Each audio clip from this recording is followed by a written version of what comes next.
Hi guys, welcome back to the channel. For this week's video, I will only speak facts machine to you, so I will not even waste your time. Please make sure to share, like and subscribe because we are going straight to the facts. Why was the Blue Lock created? Why is there a Blue Lock project? The idea behind that was that Japan's football can only reach the highest level in the world if a revolutionary striker is developed.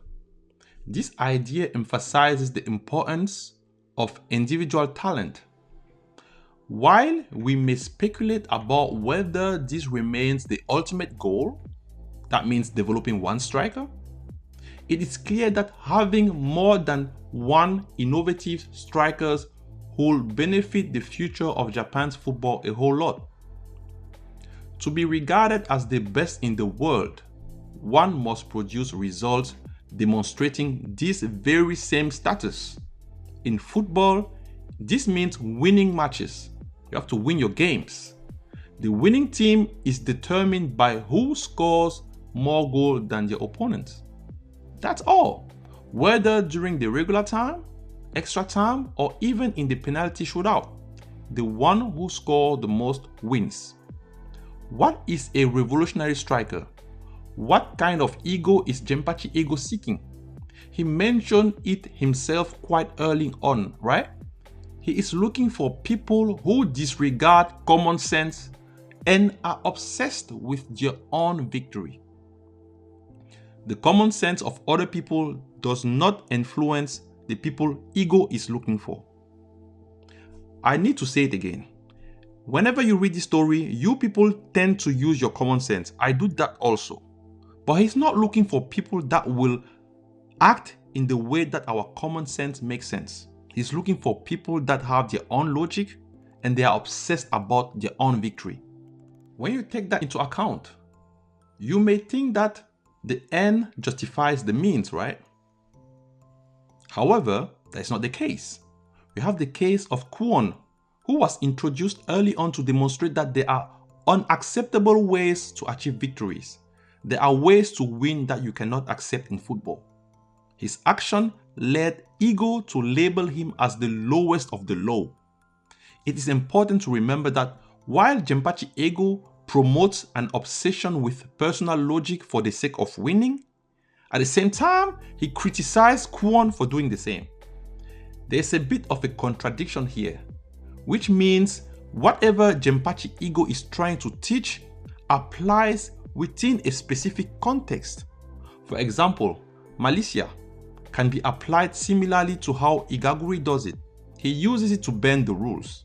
However, you cannot use it to intentionally harm opponents or betray your teammates, especially if doing so will lead to your team losing, but then again you win because you have scored the most goals. It doesn't make sense. You understand that? Jinpachi ego is searching for someone with unique logic and methods for winning, ensuring that the results meet the world's expectations. The value of a striker will always be evaluated based on global standards, meaning it doesn't matter if you have a Worldstyle or a self-style ego. Your worth as a striker will be assessed through a Worldstyle lens. This evaluation includes questions like, how many goals did you score? How remarkable were the goals you scored? How many important goals did you score?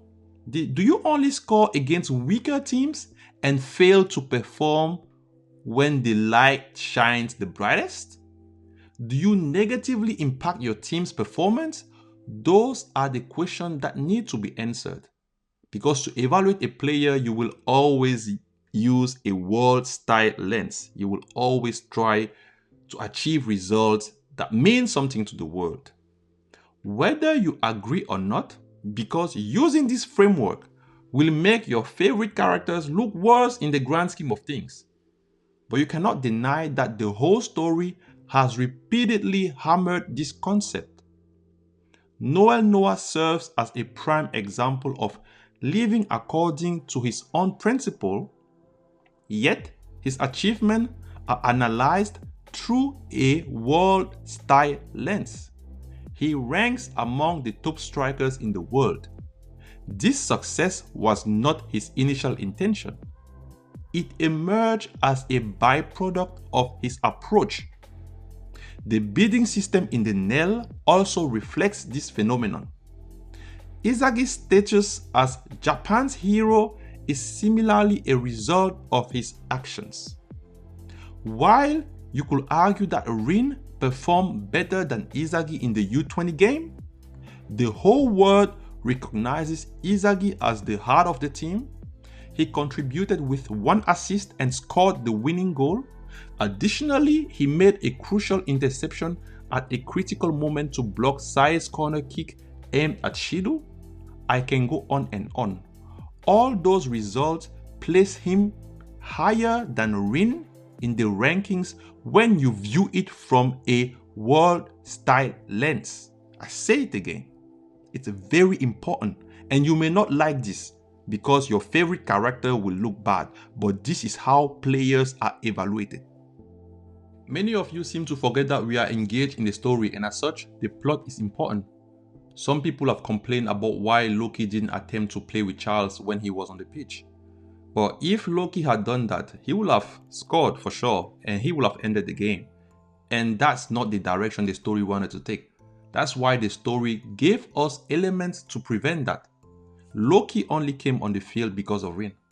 And that's why he chose Rin as his hero for this game. And that's why he tried countless of times to make sure that Rin will score the final goal. It's simple as that. That's consistent with what the story is telling. Do you like it? That's up to you, but that's what the story is telling. It's consistent. People often complain that Isagi cannot stop Rin on his own. But do you even understand the sport you are watching? We're talking about football, and defense is not a contest of skill. It's not a contest of who is better. History remembers a good defense as a defense that didn't concede a goal. The best defense actually is the one that doesn't concede any goal at all, or reduce the possible goals that could be conceded. It doesn't matter if one player worked with another, or if the goalkeeper made an incredible save. What counts is that the defense did not concede a goal. Even the mighty Rin in his destroyer mode couldn't score. That's what really matters. Isagi's approach very well outsmarted Rin's whatever theory he had in his mind. That's the bottom line. From a Worldstyle perspective, one could argue that Rin chose the hardest path to achieve his goal, facing 5 players in the grand scheme of things.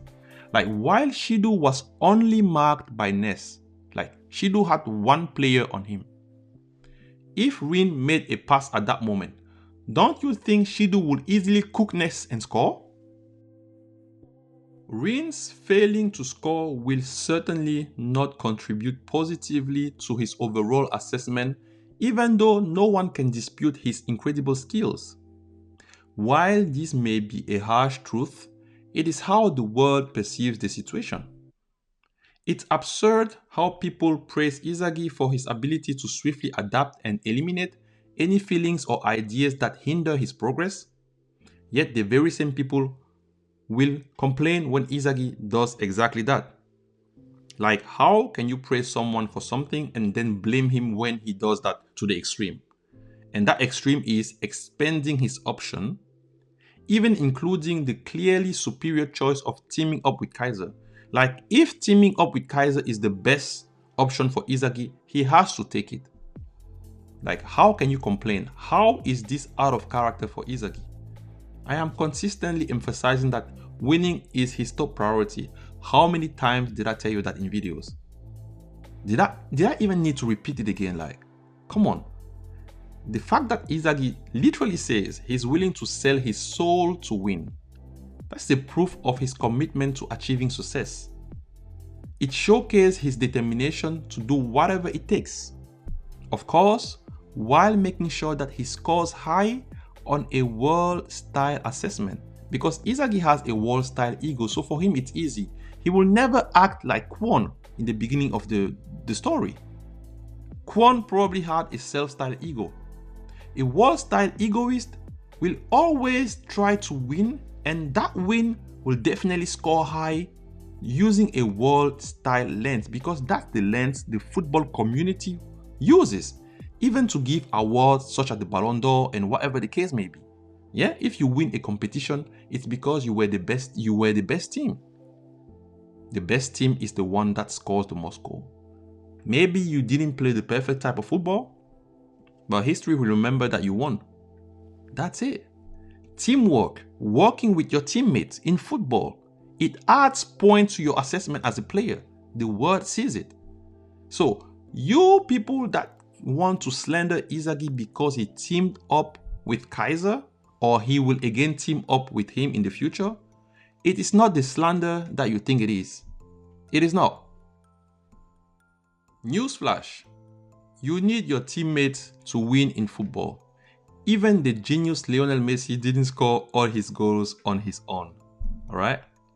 And if you guys now start talking about how Jinpachi Ego himself talked about a striker being the one making all the difference, you know why that's bullshit? Because Ego himself said that others people common sense shouldn't apply to you. It shouldn't apply to the people he's looking for. So I don't care if you feel like Isagi is less of a player because he cannot dribble past 10 players like Rin does. It doesn't fucking matter. Who is winning in the end? That's the question you should be asking yourself. It may be a bitter truth. It is what it is though, so yeah. The next chapter will be interesting though. Let's talk about it. Because I'm curious to see the terms of Isagri and Kaiser's agreement. Will they agree to team up only for defense when it comes to blocking Rin, stopping Rin? Or will they also collaborate on offense, which I hope they do. Because if they do, who will then be responsible for scoring? I mean, it's pretty obvious and simple to assume that they will decide that, hey, whoever is best positioned gets to score. But since Isagi and Kaiser are strikers, that means the pass has to come from someone. Which means Isagi and Kaiser will have to communicate with their teammate and involve them. So I expect a speech between all the Bastard München players, with Isagi and Kaiser telling them the plan. Something like, hey guys, we're trying to win this thing, yeah? So if Kaiser is better positioned than me, send him the ball, and vice versa. So for the first time, we might see the full potential of the U20 Bastard München team. The new version of Kaiser that we see, he has fully tapped into his original ego in a sense, right? So he plays with even more an emphasis on his Worldstyle ego.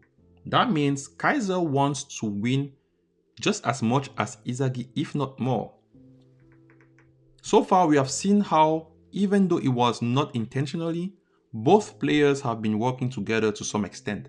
And that's why Hiyori said that their destructive power just started to resonate. Now imagine what will happen when they willingly cooperate, because on this pitch, at this moment, there is not one player that knows Kaiser better than Isagi does. He's been watching, he's been studying him, and vice versa. Kaiser was literally in the room with 4K videos trying to understand my man Isagi. So I tell you, when you go back throughout the history, you saw Isagi and Bachira playing, Isagi and Nagi playing, Isagi and Baru playing, Isagi and Rin playing in the U20 game. What Kaiser and Isagi are about to show. Like, people, are you ready? They're about to show why the throne for this generation is going to be between them. I don't care about your other geniuses. Yeah, dribble through the whole field. You still didn't score, my guy. I don't need to name the person I'm talking about. But anyway, on a side note, I've been asking to have this version of Isagi. Trash talk. I want that. I don't like when he's so nice. I need this. Give me some slurs. Bring me that dog energy. That's the big dog. Yes, this is exactly what I love about Isagi. Because he's still nice, as you can see how he talks to Hiyori. He even acknowledged Gagamaru. But he's still mean as hell to the opponent. That's what I need. I need more of this. Because Isagi is slowly becoming a player that you would rather have as your teammate than as an opponent. Because he's on demon time, guys. Anyway, also, the way Isagi trash talks here. Jesus Christ. the politically correct version of calling Loki a pace merchant. Like, bro, Isagi is too far. I didn't know like Shakespeare was still among us. Who is this guy? And by the way, Noah showed us in this game how to stop a speedster like Loki. Like, did you even peep how close Noah was to Loki the whole time? When you get close to Loki, and if you have good physicalities and many other things, you can stop Loki. And we just had the blueprint during this game. I hope Isagi saw it, because I'm pretty sure we will smoke Loki in the future. He can only run fast. We're gonna cook him, that's for sure. Also, I need to add something else, very important. To end this video, I will leave you with this, guys. Regarding Isagi's evolution in the future, I'm pretty sure the authors will be tired at some point of recycling the same concept, yeah, but at different level of analysis. You see how MetaVision now in this game incorporates much more element than the original MetaVision. You have the egocentrism piece and whatnot, right? It's always one level higher from the same concept. It's been a whole pattern in the story. So I need you to peep this. At some point, the only piece missing for the next step in evolution will be experience. Because no matter your gifts, no matter how you train, no matter your theory, you can only adapt that quickly thanks to experience. I think at some point in the story, although Isagi is already aware of it, we already know how our guy is, yeah? He knows something, but he doesn't click until the moment arrives. So I will see you in a couple of 100 chapters when Isagi realizes, oh yes, actually, I just need experience to be better. And he's actually gathering a lot of experience right now in the Nail. The Nail was a training arc for Isagi. Forget about your geniuses. They are geniuses, they can do everything they want.